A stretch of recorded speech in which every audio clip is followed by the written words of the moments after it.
Bonjour à toutes et à tous. Merci de nous rejoindre pour ce 7e rendez-vous 0% complexé et 100% convivial des décideurs locaux. Une émission exceptionnelle tournée chez BDO, le partenaire de notre saison numéro 2. Le concept est très simple, de l'échange, de l'expertise et du café, car tout bon moment commence par un café. Pour chaque émission, nous accueillons des invités, experts dans leur domaine, pour nous parler de leur histoire, leurs projets, leurs visions, sur des enjeux qui nous concernent tous. Et aujourd'hui, nous avons la chance d'accueillir Jean-Pierre Cheval, président du groupe Cheval, et Vincent Badin, expert comptable, commissaire aux comptes et associé du cabinet BDO. Le temps de finir les préparations et on accueillera nos invités d'ici quelques minutes. A tout de suite. Jean-Pierre et Vincent, bonjour. Merci de nous rejoindre sur le plateau. Bonjour. Je vais commencer par toi, Jean-Pierre Cheval, par ta présentation. Donc, tu es président du groupe Cheval. C'est une entreprise familiale fondée en 1949 par ton grand-père. Mmh. Tu incarnes la 3e génération à la tête de l'entreprise que tu as rejoint en 1994 avant d'en prendre la présidence en 2008. Sous ta direction, le groupe Cheval a connu une forte croissance, évoluant d'une entreprise spécialisée dans les travaux agricoles à un acteur majeur de l'aménagement du territoire dans le quart sud-est de la France. Aujourd'hui, le groupe regroupe 22 entités et propose une offre globale pour réaliser des aménagements respectueux et durables. En décembre 2020, tu as fait du groupe Cheval la première entreprise à mission du secteur des travaux publics en France. Cela témoigne de ton engagement à concilier performance économique et responsabilité sociétale, en intégrant objectifs sociaux et environnementaux au cœur de la stratégie de ton entreprise. Par ailleurs, tu joues un rôle actif dans le secteur en tant que vice-président et président de la section travaux publics, vice-président à la région et président de la section de Drôme-Ardèche. Et comme si cela ne suffisait pas, tu es également président du club de rugby du VRDR. C'est ça. Est-ce que j'ai oublié quelque chose? Qu'est-ce que tu veux rajouter? Co-président avec Laurent Beaugiraud de Valence Rouen Rugby. Juste rajouter simplement que la transition du monde agricole à la construction des infrastructures, elle a été initiée par la 2e génération, mon père et mon oncle. Moi, j'ai plutôt orienté l'entreprise sur le développement territorial et la complémentarité des métiers qui gravitent autour des infrastructures et de la construction. Ouais. Il y a pas mal d'entités, tu veux nous en dire un petit peu plus, mais oui, tu couvres différents métiers. Voilà, l'activité agricole, il y a longtemps qu'on ne la pratique plus, c'est une autre branche de la famille qui la développe, mais c'est important de le rappeler parce que ça témoigne, nos origines agricoles témoignent un petit peu de l'organisation, le développement, de l'ADN de l'entreprise avec une recherche d'indépendance et d'autonomie tout au long du développement. Ok. Bon, tu nous en diras un peu plus. Tu as quoi 1100 collaborateurs à peu près? Oui, un peu plus de 1000 collaborateurs. Ça fait du monde. Répartis sur la région Rhône-Alpes. On n'est pas en Auvergne, on est en Rhône-Alpes, on déborde sur PACA et puis l'Occitanie un petit peu aussi. Ouais, ok. Vincent Badin, rebonjour. Salut Seb. Merci de nous accueillir déjà dans tes beaux bureaux. Je t'en prie. Vincent Badin, tu es expert comptable et commissaire aux comptes associé au sein du cabinet BDO, 5e réseau mondial d'audit et de conseil. Oui. Tu diriges les bureaux de Valence et de Cayenne. Ton expertise est vaste et couvre des domaines essentiels tels que l'audit légal, l'expertise comptable, les restructurations et les évaluations, le conseil aux dirigeants d'entreprise et la fiscalité. Exactement. C'est pas mal de domaines. Même la fiscalité d'outre-mer, vu que maintenant j'ai développé une expertise dans ce domaine. Puis ça fait 10 ans que je vais en Guyane. D'accord. Tu accompagnes une clientèle variée allant des PME aux grands groupes, intervenant dans des secteurs aussi divers que les services, l'industrie et les médias. Qu'est-ce que tu veux rajouter? C'est bien. Et puis, si tu veux, sur la vie locale, comme on est sur Revaltin, je participe activement au Club Revaltin, qui est l'association des entreprises de la zone, qui permet de faire vivre et d'animer ce joli territoire. Okay. Tu as combien de collaborateurs sur le plateau ici? Alors, on est une 60aine de personnes. 60 maintenant. D'accord. Ok, parfait. Maintenant qu'on sait avec qui on va boire un café, on va rentrer dans le vif du sujet avec la question à 1 million. Jingle.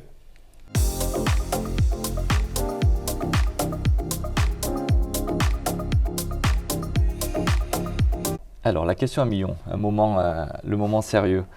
Allier performance économique et responsabilité sociétale, un défi central pour les entreprises à mission. Quel obstacle majeur avez-vous rencontré dans cette démarche? Quelle stratégie avez-vous mise en place pour aligner vos objectifs financiers avec vos engagements sociaux et environnementaux?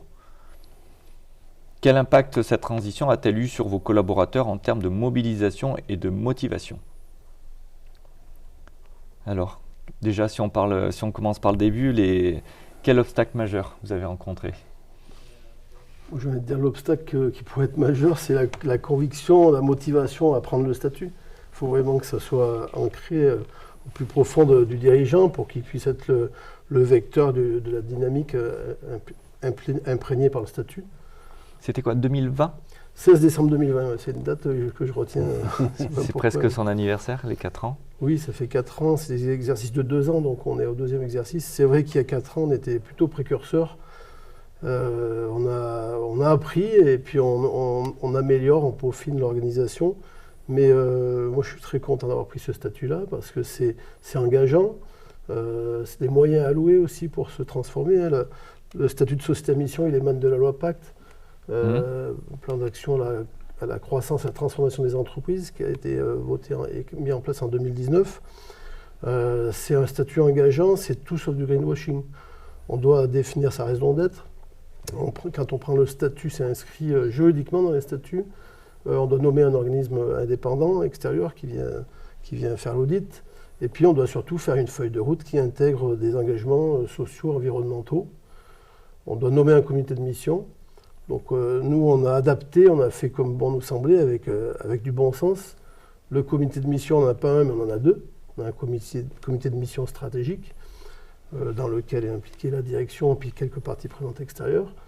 On a rajouté un comité de mission organisationnel, opérationnel, pour intégrer les forces vives de l'entreprise qui voulaient agir et être acteurs de la transformation.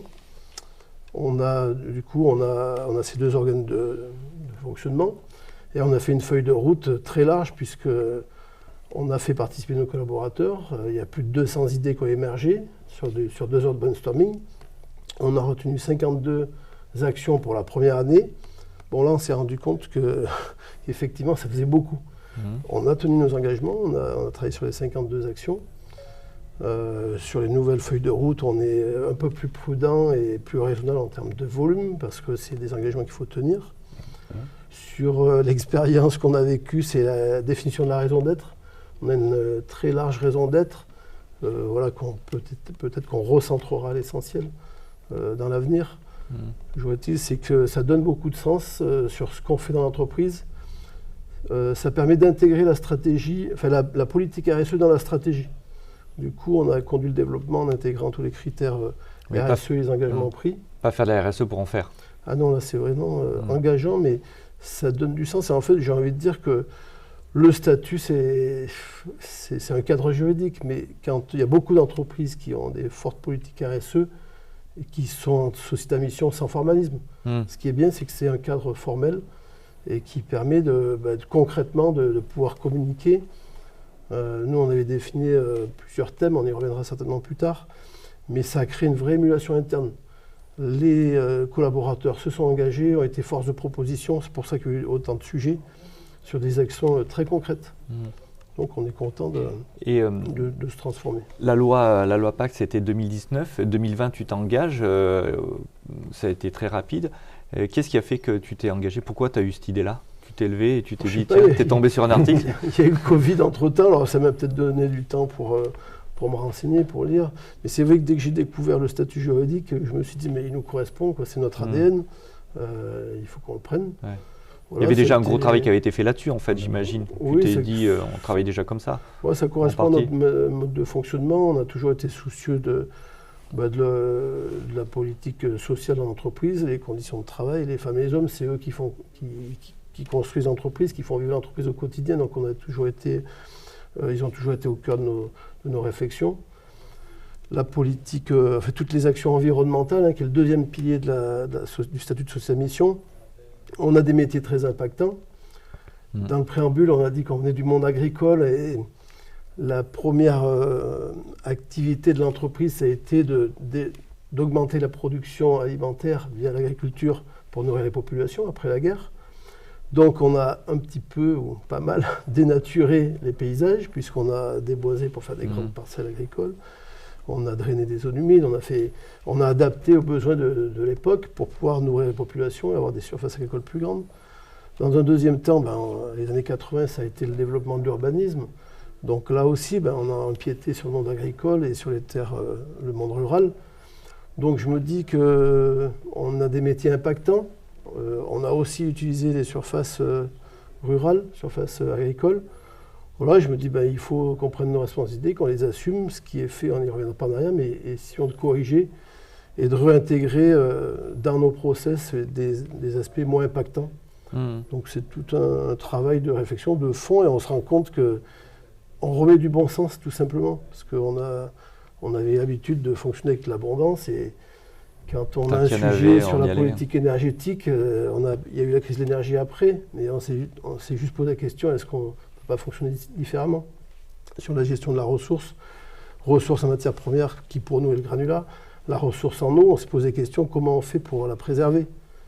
En fait, on a pris toutes ces décisions-là, ou ces sujets-là à bras-le-corps en 2020. On se rend compte avec les crises successives que finalement, on a juste remis du bon sens. On fait le même métier en essayant d'être moins impactant.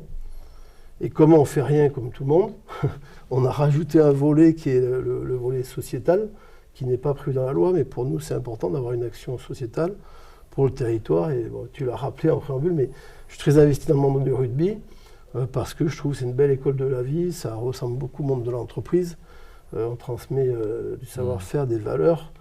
Après le monde du rugby, c'est aussi un monde qui ressemble un peu au monde de la construction. On a des réunions, on s'explique, et puis on aime bien finir par un moment de convivialité. Le rugby, c'est aussi ça.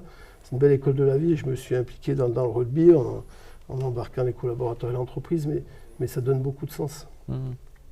Et toi, Vincent, qu'est-ce que tu peux nous dire?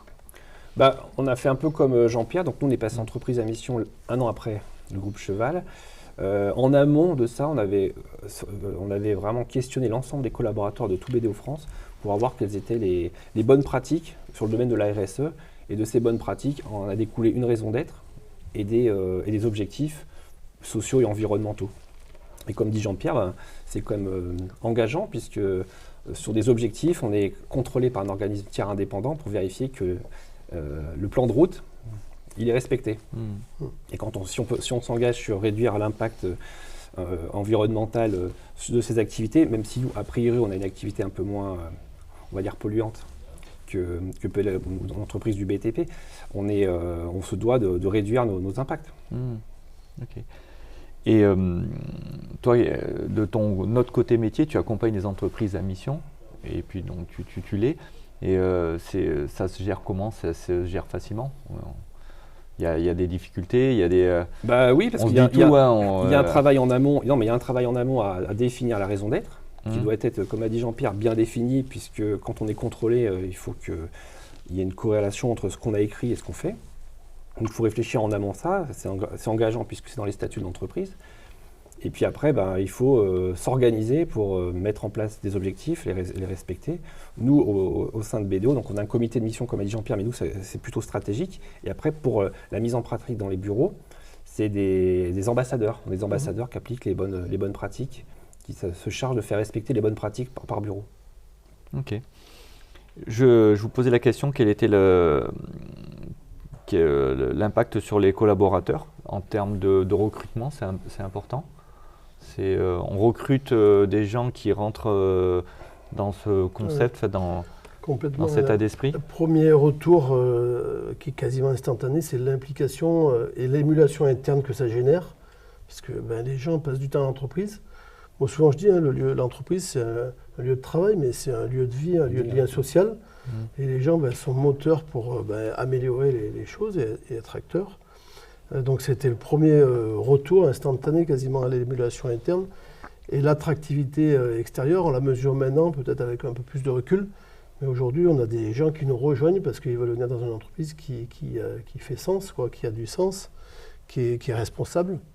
Donc c'est vrai que j'ai un métier peut-être qui s'y prête un petit peu mieux parce que on a une profession à mission, dans la mesure où toutes les réalisations, les infrastructures qu'on construit, elles sont à destination des populations pour améliorer le cadre de vie, améliorer la mobilité, accéder aux ressources en eau, en énergie, etc. C'est un métier à mission, donc c'est peut-être plus facile pour nous d'embarquer et puis d'avoir des initiatives concrètes, quoi. Toi, ça t'aide dans le recrutement ou dans la fidélisation des collaborateurs? Je pense que les sujets de RSE aujourd'hui, ce sont des critères obligatoires. Je pense que si les entreprises, qu'elles soient entreprises à mission ou pas, ne s'engagent pas sur ces sujets-là, ça me paraît compliqué pour recruter. Après, aujourd'hui, il y aurait du mal à dire si on arrive à être plus attractif ou pas. On a du mal à le mesurer. Ouais, après, depuis le Covid, on a quand même subi des bouleversements, des changements, des questionnements, des gens qui ont 20% des gens suite à ça avaient envie de changer de vie, changer de boulot, changer de lieu, donc c'est pas forcément, c'est difficile de quantifier ça. Mais j'avais participé à une table ronde il y a quelques mois avec des écoles, une école valentinoise, avec des étudiants qui sont sur le marché de l'emploi, qui sont entrés sur le marché de l'emploi en septembre. Et j'aurais posé la question, le sujet c'était sur l'entreprise à mission, si le critère d'entreprise à mission est un critère vraiment intéressant pour eux dans leur démarche de recherche d'emploi. Et ils préconisent plutôt des labels style Great Place to Work ou les avis sur Google, plutôt que le statut d'entreprise à mission. Est-ce qu'ils connaissent de toute manière, je pense que le statut d'entreprise à mission est un jeune statut et qui n'est pas encore connu par l'ensemble des entreprises. C'est évident. Ouais, même si c'est un sujet pour parler de ça, effectivement, c'est bien déjà si dans les écoles on commence à venir leur expliquer. Mais il y a le label B Corp aussi qui en ressemble. Il y a les entreprises à impact. Aujourd'hui, nous on a pris le statut, il y avait une cinquantaine d'entreprises qui avaient pris le statut de société à mission en 2020. Aujourd'hui, il y en a à peu près 1600. Donc il y a une adhésion lente sur le statut juridique. Par contre, aujourd'hui, il n'y a pas une entreprise qui n'intègre pas des critères RSE dans son fonctionnement. Oui. Et on se rend bien compte que demain, pour exister et pour répondre au marché, aux attentes, il faut intégrer les critères RSE.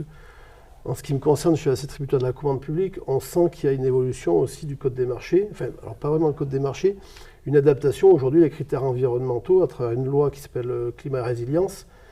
1er janvier 2026, il y a des critères socio-environnementaux qui rentrent en considération. Donc ça veut bien dire que tout ce travail, toutes ces politiques RSE, elles vont peser demain dans le choix des maîtres d'ouvrage. Ouais. Entièrement, parce qu'avec la loi européenne CSRD, où on va demander aux entreprises de communiquer des données extra-financières, notamment sur l'environnement. Ouais. Mais on le voit, nous, dans tout ce qui est immobilier investissement, les foncières qui achètent, c'est une des premières choses qu'ils regardent, que ce soit sur le bâtiment et l'entreprise qui est dedans. Et la valeur du bien, on commence à le voir, change. Alors, on est encore loin, je trouve, des gens engagés comme toi, notamment sur l'immobilier. Je trouve là-dessus, on a encore pas mal de boulot parce que on ne nous demande pas le DPE des bureaux, où on va le voir à la fin, c'est pas très important, mais est-ce que la consommation qu'on a, comment est fait le bâtiment, toi tu commences à le voir et tu amènes les gens, mais il y a encore, je trouve, beaucoup de pédagogie à faire dans ce secteur-là. Je trouve que le monde de la finance a pris la mesure de toutes ces obligations, et du coup je pense que ça va être un accélérateur, parce qu'on le voit avec les rapports extra-financiers, la CSRD, qui se met en place, c'est suite au Green Deal, qui est une loi européenne, mais qui est une obligation. Alors il y a peut-être des mesures, en plus on a un contexte qui est assez particulier, mais on a peut-être des mesures d'allègement ou peut-être d'étalement dans le temps de l'application de cette réglementation, mais elle arrive quoi qu'il en soit. Et le monde de la finance aujourd'hui va embarquer tout le monde, parce que si on a besoin de financement, il faudra forcément être vertueux et avoir des indicateurs qui montrent, c'est pas du greenwashing, on est vraiment des indicateurs qui montrent, qui prouvent la réalité de l'engagement. Mais on sent qu'on est en train de basculer entre on le fait parce qu'il faut le faire et qu'on est tous convaincus qu'on veut sauver la planète, et puis là, même les discours de nos politiques, s'ils ne se posent plus la question de savoir si on est écolo ou pas écolo, c'est un moment on y va, quoi. On prend les mesures et qu'est-ce qu'on fait concrètement. Donc ça, c'est plutôt bien. Je vais rajouter, on parle du statut RSE, on parle beaucoup d'environnement, de critères RSE. Le rôle de l'entreprise, il reste prépondérant et avant tout économique. On ne fera pas d'économie sans écologie demain, mais on ne fera pas non plus d'écologie sans économie. Donc il y a vraiment une imbrication des différents engagements. L'écologie, l'économie et toute la partie, on va dire, sociale et sociétale. Je l'ai dit tout à l'heure, l'entreprise, c'est un lieu de vie, c'est un lieu de lien social. Le rôle social de l'entreprise, il est vraiment il est réel. Donc on ne communiquait pas. Avant, l'entreprise était beaucoup vue comme le moteur économique. Une entreprise de gagner de l'argent, c'est une réalité. Voilà, on doit faire face à des engagements, on doit renouveler l'outil de travail, on doit améliorer les conditions de travail en permanence. Donc heureusement qu'une entreprise doit gagner de l'argent et puis on est aussi acteur du pouvoir d'achat de nos collaborateurs. Voilà, mais après, c'est pas parce qu'il n'y a pas que l'économie, il y a l'écologie, il y a l'aspect social. Et moi, c'est un petit peu ça qui a fait sens quand on a pris le statut. C'est me dire, aujourd'hui, le monde de l'entreprise est dénigré. Il y a beaucoup de gens qui pensent qu'une entreprise, c'est un patron qui s'en met plein les poches. Alors peut-être, certainement qu'il y en a comme ça. Mais une entreprise, c'est avant tout un projet collectif et le patron, il ne fera rien sans ses collaborateurs et réciproquement. Donc je me suis dit, c'est au moins la manière de communiquer ouvertement pour faire voir qu'est-ce qu'on fait dans l'entreprise sur ces sujets d'environnement, d'aspect social, et embarquer tout le monde et remettre un petit peu, réconcilier le grand public, j'ai envie de dire, avec le monde de l'entreprise. Et économiquement, ces entreprises à mission, ça fonctionne ou ça demande un effort économique? Ouais, après, c'est comme tout engagement, quoi. Ça dépend des moyens qu'on veut y mettre. Donc c'est vrai que nous on a une politique très forte, donc on y met des moyens. On a recruté un directeur des projets environnementaux qui conduit la politique énergétique, puisqu'on équipe nos sites de photovoltaïque, on va vers les énergies alternatives. On est en train de basculer une partie de la flotte roulante uniquement, parce que sur les engins, on n'a encore pas de solution technologique, mais sur la flotte roulante, on va pour les véhicules légers, vers les véhicules électriques. Les véhicules utilitaires et poids lourds, on va vers des biocarburants, on va vers du biogaz. On a un acteur en plus dans un secteur, donc c'est important. Mais du coup, voilà, c'est en fonction de ce qu'on veut faire et des moyens qu'on peut y mettre aussi. Voilà, il faut se donner les moyens d'eux, il faut avoir les moyens d'eux aussi. Donc l'engagement, il est un peu en fonction des capacités financières. Moi, j'ai fait le choix de... Je pense qu'on est impactant, on est acteur aussi des transformations sociales et environnementales. Donc moi, j'ai essayé de mettre des moyens pour qu'on soit acteur. Et je l'ai fait par conviction. Je me dis qu'à un moment donné, j'espère que la responsabilité, elle sera reconnue. Donc on le voit avec l'évolution du Code des marchés publics. Mais avant tout, je pense que, moi le premier, mais aussi mes collaborateurs, je pense que tout le monde est content de travailler dans une entreprise responsable et qui prend des décisions fortes. Toi, Vincent, qu'est-ce que tu en penses? Toi qui es un expert des chiffres, est-ce que la question, c'est pas effectivement on n'y va pas, mais est-ce que économiquement, ça demande beaucoup d'efforts ou il faut... Économiquement, un petit peu, mais comme dit Jean-Pierre, tout dépend les objectifs que l'on se fixe et les moyens, mais forcément, le fait d'être audité par un organisme tiers indépendant, ça va générer un petit peu de coûts. Ouais. Mais en tout cas, économiquement, la structure va continuer à gagner de l'argent, c'est même le sens premier d'une entreprise, c'est gagner de l'argent. Ok. Mais c'est le vecteur des nouveaux business, j'ai envie de dire. Moi, sur les engagements, il y a 8 thèmes sur lesquels on a travaillé. Sur le thème de l'économie circulaire, par exemple, redonner une seconde vie à la matière. On a une entreprise qui est dédiée à cette activité-là. C'est un acte fort dans notre politique environnementale. Le recyclage de la matière, c'est un nouveau business qu'on développe. Aujourd'hui, on récupère, dans le cadre des déconstructions de bâtiments, il y a 90% des matières qui sont récupérées et réutilisées ou réintroduites dans des process de fabrication. Aujourd'hui, la loi impose aux industriels de fabriquer de nouveaux matériaux en intégrant des matières recyclables. Donc, et on le voit, c'est un business qui se met en place. Alors, il est plus que mis en place maintenant. Le pan de l'économie circulaire, c'est une réalité. Ça crée des opportunités. Complètement. Okay. Et dernière question là-dessus, après on changera de séquence. Le modèle des entreprises à mission est-il destiné à devenir une norme dans le monde économique de demain, selon vous?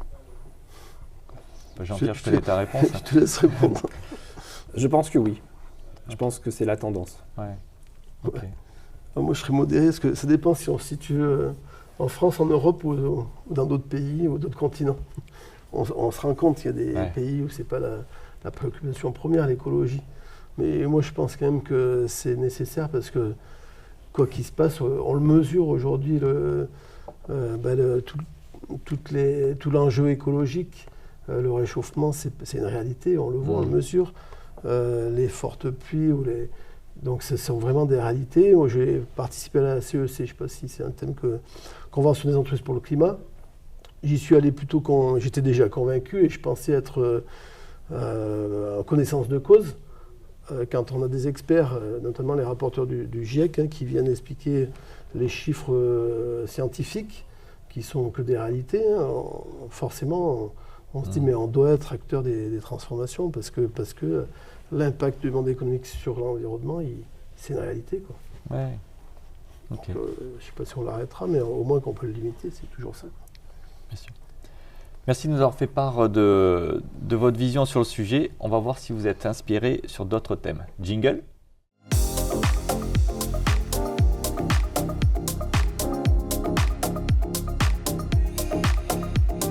Alors, je vais vous demander de piocher au hasard un mot dans la tasse et vous me direz ce que ça vous évoque.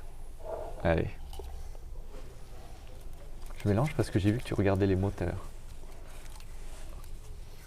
Alors, qui veut commencer? Voilà, vas-y, on est chez toi. Réseautage. Réseautage. C'est important le réseautage? C'est important pour participer, je pense, à la vie d'un territoire. Après, je ne vois pas le réseautage comme un développement économique. Je pense que pour développer notre activité, il faut plutôt prendre soin de nos clients, être utile aux clients. Et si on travaille sérieusement et efficacement et que les clients sont satisfaits de nous, nous recommandent, et on a plutôt un développement par le biais du bouche à oreille. Sur le développement et puis effectivement connaissance du territoire, connaissance des problématiques de notre territoire, ou pas que notre territoire, c'est important. Tu veux compléter sur le réseautage? Je pense de toute manière, on a besoin de tout le monde et l'émulation collective, elle est forcément nécessaire et importante. Donc je pense que le réseautage, il est prépondérant, quoi. Ouais. Toi, tu es un homme de réseau aussi. Oui, on ne fait rien tout seul, quoi. On a toujours besoin de tout le monde. Et toi, quel mot tu as pris? Alors moi, j'ai le mot investissement. Ah. Alors, j'ai envie de le décorréler de la partie financière, parce que l'investissement, tout de suite, on parle à la finance.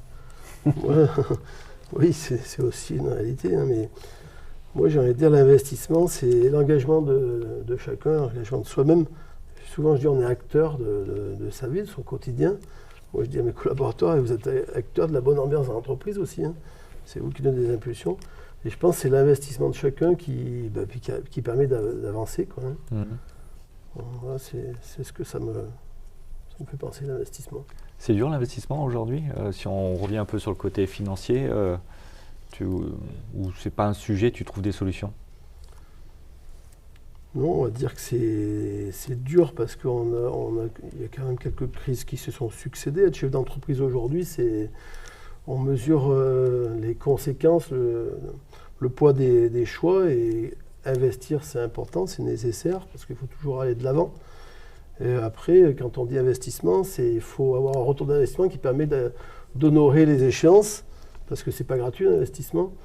Et du coup, oui, ça fait partie du mode de fonctionnement du monde économique des entreprises. C'est nécessaire.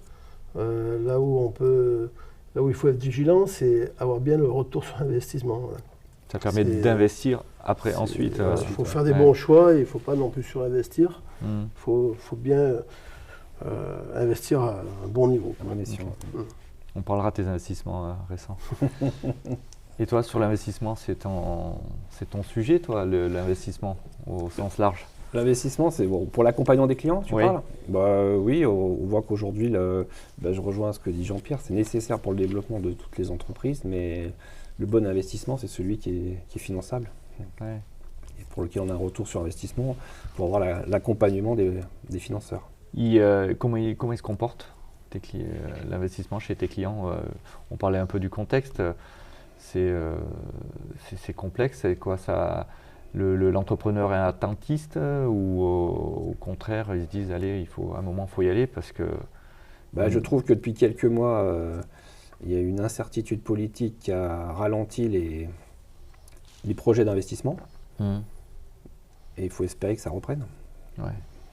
Okay. Ouais, puis on sent que la vigilance des organismes financiers se renforce, quoi. Aujourd'hui, voilà, on trouve de l'investissement, mais il faut montrer patte blanche, quoi. Et à juste titre, les investisseurs et les financiers sont bien obligés d'être vigilants. Voilà. Donc, la prise de risque, c'est un peu à double tranchant, parce que pour développer son entreprise et y arriver, il faut investir, mais pour investir, il faut aussi que l'entreprise marche bien. Donc c'est ce qu'on disait, il faut bien corréler les choses, investir à bon escient. Ouais. Nous, on le voit quand les effets des crises, et on le voit moins depuis 2020, depuis le Covid. Mais chaque crise crée beaucoup d'attentistes chez l'entrepreneur qui, des fois, n'est pas tout le temps courageux. Et il y a une certaine résilience qui a été depuis 2020, je le dis souvent. Et on passe les crises et puis au contraire, on continue à avancer.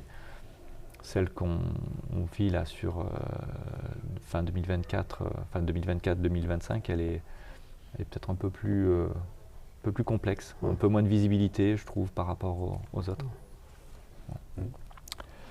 Maintenant que vous avez été pris la main dans la tasse, c'est le moment de notre rubrique coup de cœur ou coup de gueule. Jingle.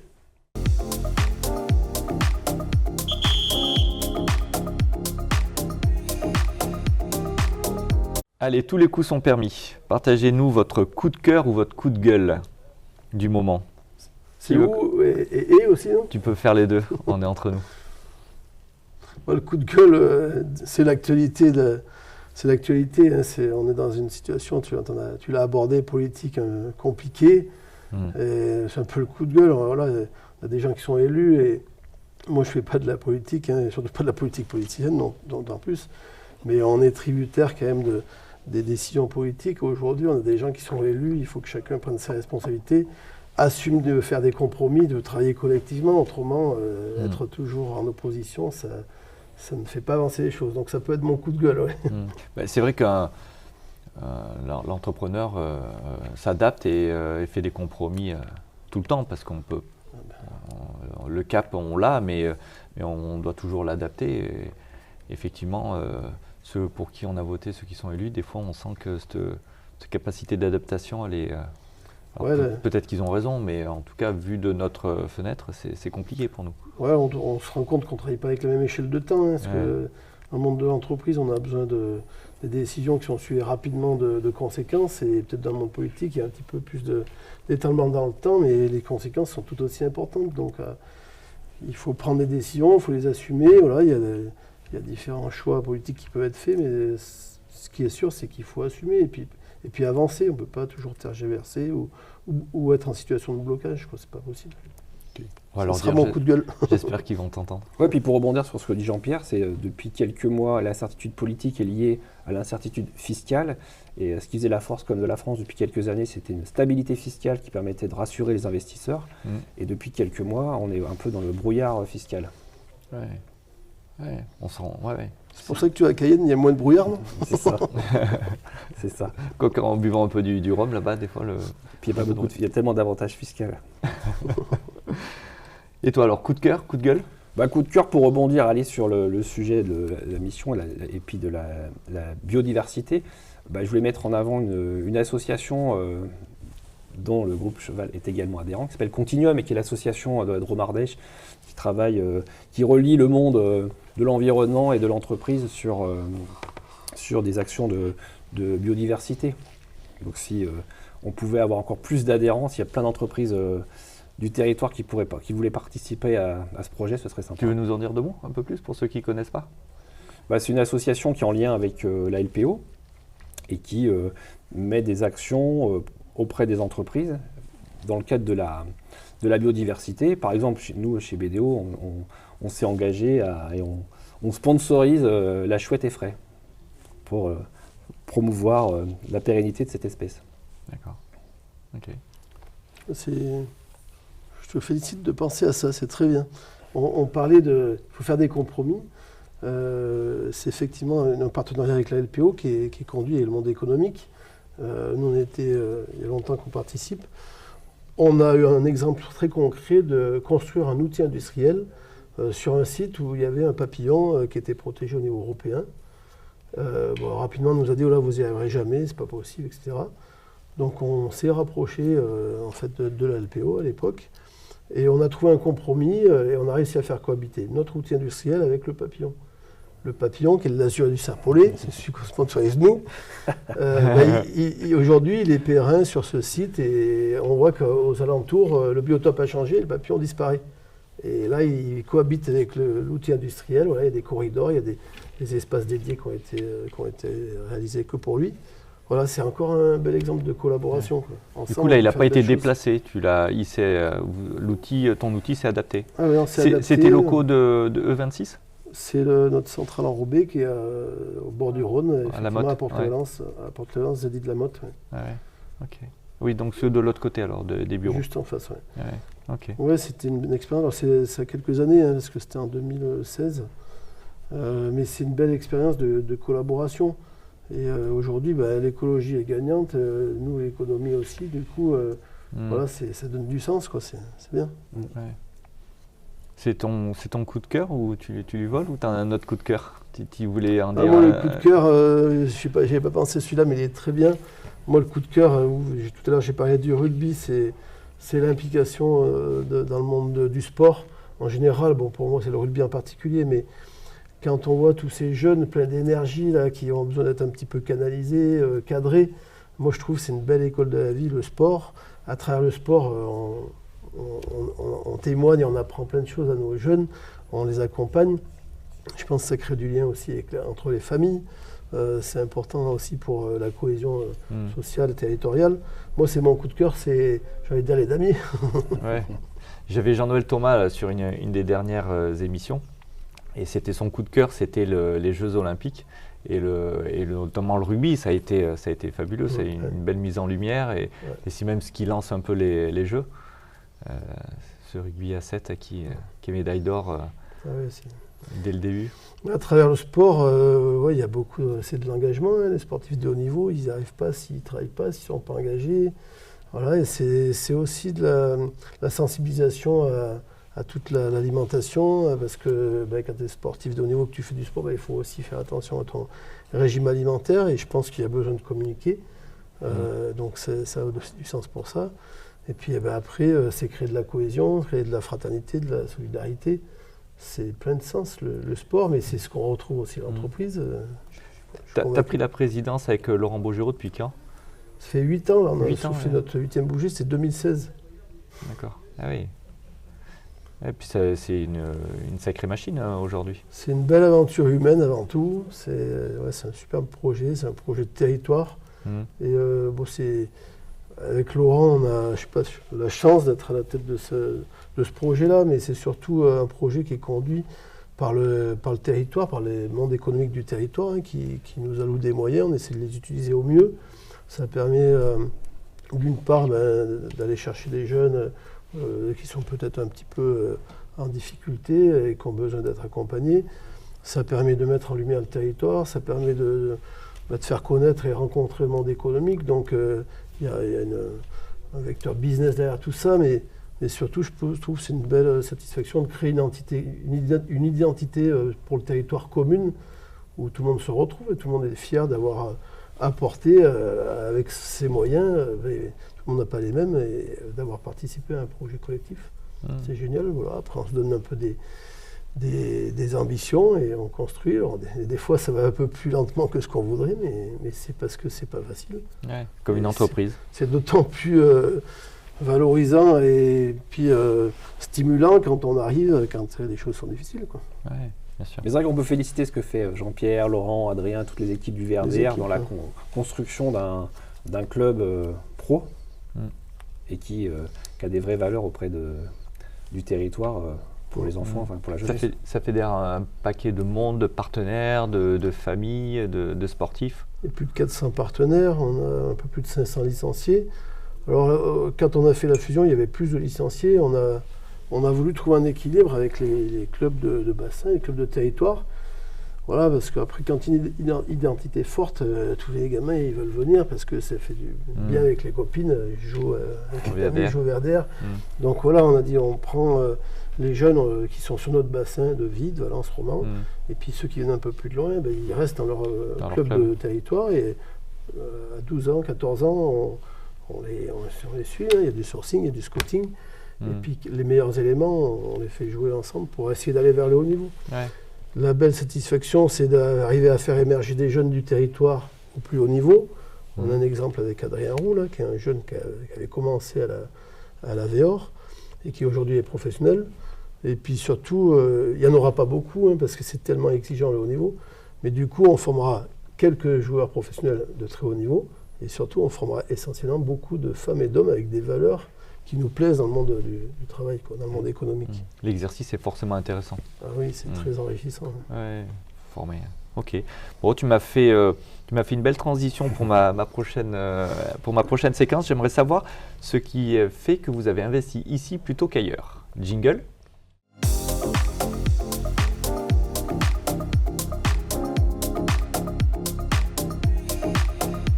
Alors, pourquoi ici? Allez Vincent, je commence par toi. T'es d'ici? Pas du tout. Pas du tout. Par le pur des hasards, j'ai atterri en 2010 à Valence. Ah oui, pas si longtemps que ça.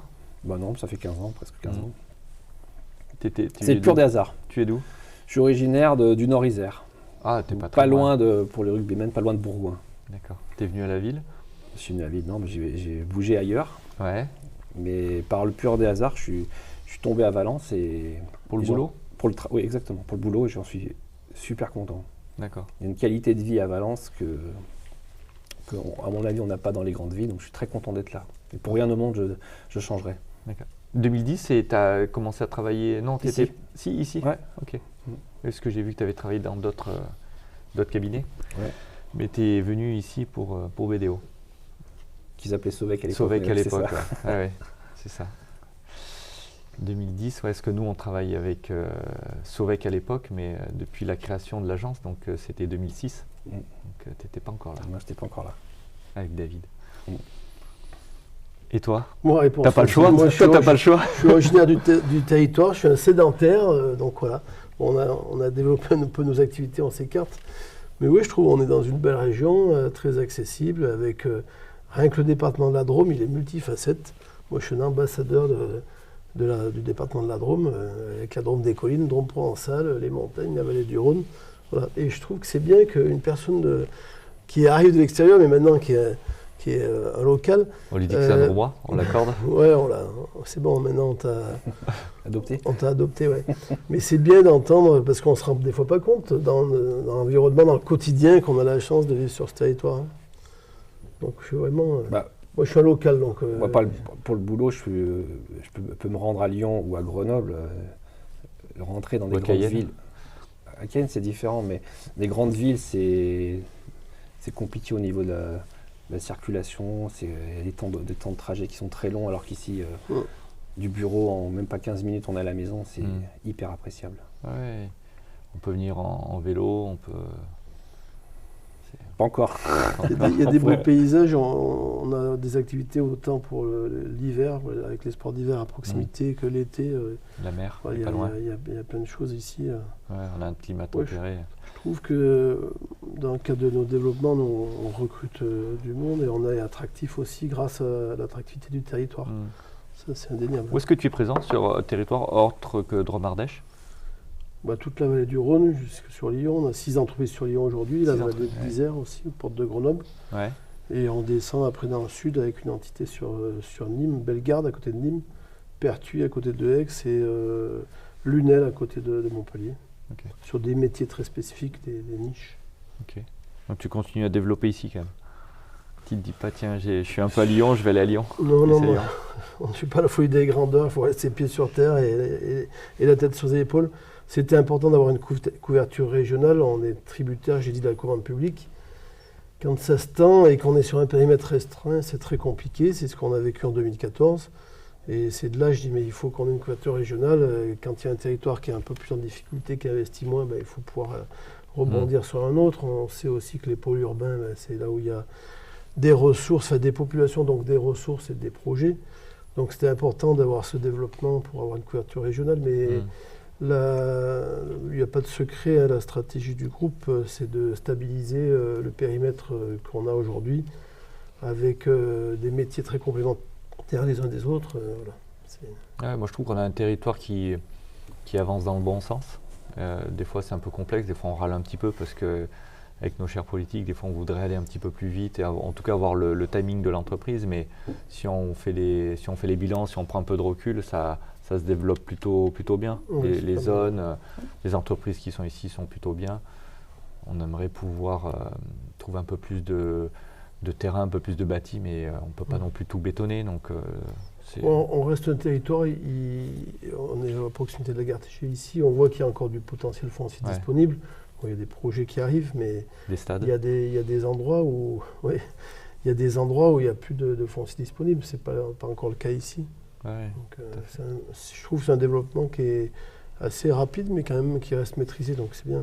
Ok. Et le clin d'œil pour Cayenne, c'est pourquoi on a un bureau à Cayenne. Le lien, Ouais. c'est à cause d'un Valentinois qui habite depuis 25 ans à Cayenne. Ah oui, je ne savais pas.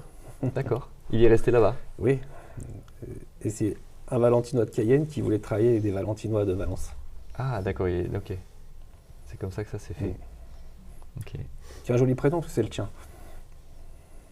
Ah ouais. Mm. Ah, il est forcément bien alors. Ouais. Allez, on va continuer dans ce sens et découvrir vos projets du moment. Jingle.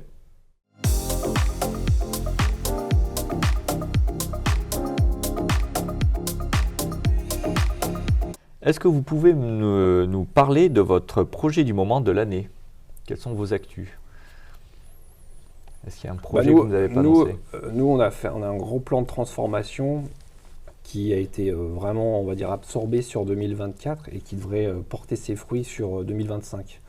Donc on va avoir un outil de travail, des logiciels, qu'on a tout changé en termes de logiciels, qui devrait être très opérationnel à partir de 2025. Donc l'année 2025, ça va être plutôt la confirmation de ce qu'on a mis en place, toute la transformation qui a été opérée depuis 2 ans. D'accord. Il y a encore de la transformation à venir? Ou Bien sûr. c'est de la mise en place de tout ce qui a déjà été Non, entamé? là, il y aura plutôt de la mise en pratique de ce qu'on a mis en place depuis 2 ans. Ok. C'est des gros sujets. C'est vrai, j'ai mis des mots, et puis on n'a pas parlé d'intelligence artificielle. C'est un sujet d'actualité, après qui aujourd'hui, c'est un peu comme la RSE, c'est un peu à la mode, mais ça devient un quotidien. Je sais que toi, dans ton métier, c'est un Les chamboulement. logiciels commencent à intégrer l'intelligence artificielle par des algorithmes. On commence à utiliser ces outils-là pour certaines petites tâches, on va dire, plutôt administratives. Mais ouais, il y a le champ des possibles qui est colossal, mais il faut bien l'encadrer. Ouais. Et ça amène une vraie aide forcément pour tes clients. Bon, je suis Utilisateur. je suis utilisateur, je peux témoigner. Et c'est vrai que ça permet de fluidifier l'information, ça permet de la traiter rapidement, d'avoir de la bonne information aussi, instantanément, que des fois de demander des analyses, des tableaux. Mais c'est lourd comme projet. À mettre en place, c'est complexe, il faut le paramétrer, il faut Puis l'intelligence artificielle, si tout le monde l'utilise, ça consomme énormément d'énergie. Ouais. Donc c'est au contraire à ce qu'on veut sur l'impact environnemental. Ouais. Et du coup, comment tu le gères justement pour Non, mais pour l'instant, on a une faible utilisation de l'intelligence artificielle, mais c'est vrai que si toutes les activités voulaient l'intégrer dans leur processus, ça consommerait énormément de ressources. Ok. Du coup, on freine, on fait quoi par rapport On l'utilise à bon escient? à bon escient. Ok. Et toi, tes projets? C'est vrai qu'on est aux prémices de l'IA. Ouais. On voit qu'il y aura certainement beaucoup d'applications, mais c'est encore, ça arrive juste, quoi. Bon, les projets, je ne vais pas être original, parce que je vais faire rebondir comme Vincent. Après une décennie de croissance, de développement, nous, l'objectif, c'est de stabiliser, intégrer tout ce qu'on a construit, consolider surtout, voilà, c'est important. Consolider pour pérenniser, puis parce que j'ai envie qu'on partage la richesse avec les collaborateurs, donc on réfléchit à la mise en place d'outils pour que chacun puisse être reconnu à hauteur de son investissement. Je suis convaincu que les entreprises qui vont exister demain, c'est qu'elles prendront en considération leurs collaborateurs, mais pas que dans les méthodes ou dans les conditions de travail. Il faut aussi qu'il y ait une reconnaissance du travail fourni. Et j'espère que ça sera aussi attractif pour... on cherche toujours du monde. Alors nous, on n'a pas trop de problèmes de recrutement, mais j'espère que... On m'a toujours appris, on n'a rien sans rien, et il faut transpirer pour avoir quelque chose. Et j'espère que ça envahira et que les gens qui sont peut-être un peu éloignés de l'emploi se diront il faut que je me retrousse les manches, sans quoi je n'y arrive pas. Voilà, c'est un peu la volonté de l'année, concrétisée et partagée. Ouais. Ok, bon, c'est une bonne chose. Affaire à suivre alors. Maintenant, pour l'heure, je vais vous demander de balancer des invités. Jingle.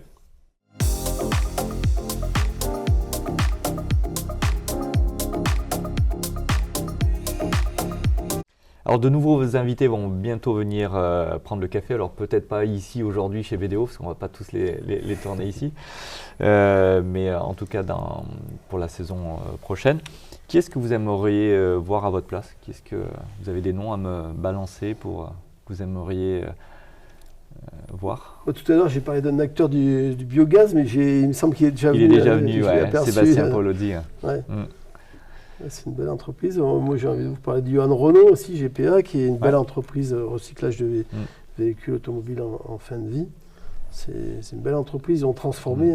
Pas l'entreprise en fin de vie, mais le véhicule. Pardon, je me suis trompé de véhicule en fin de vie. Et ouais, c'est un métier qui était difficile à transformer. Ils l'ont fait et ils se développent. Et je trouve que c'est une belle entreprise familiale qui est aussi, qui a aussi un statut de société à mission. Ouais. Johan, c'est bien. Ah ouais, sur une émission, une fois, j'avais proposé et puis les agendas ne correspondaient pas, donc il n'a pas pu faire, mais il a bien envie de se prêter à l'exercice. Il y en aura sûrement d'autres. Hein. On est riche de belles entreprises dans la Drôme. Ouais. Mais c'est pour ça qu'on fait ces émissions. Hein. C'est bien de prendre le temps de donner la parole d'un format un peu différent. Et toi, Vincent, tu as un nom à me... un industriel de Rovaltin, pour les rester très local, qui fait de la carte électronique. Mon copain Sylvain Rollet. Ok. Ok, très bien. Je lui demanderai. Eh bien, très bien. Cette pause café touche à sa fin. Un grand merci à toi, Vincent, pour avoir été mon partenaire pour la saison 2. Parce que sans partenaire engagé, il serait impossible de réaliser de si beaux projets. Sincèrement, merci. Merci également au cabinet BDO que tu diriges aux côtés de Grégoire Bisson et Yannick Briel. Merci pour votre accompagnement depuis la création, je le disais depuis tout à l'heure, avec Manuel Asensio en 2006. Merci pour votre confiance. Je ne vais pas citer toute l'équipe BDO, mais en tout cas, je tiens à saluer le travail formidable qu'elle accomplit chaque jour pour m'accompagner. C'est sincère. Merci également à tous les invités de la saison 2. Ils sont au nombre de 14 avec vous.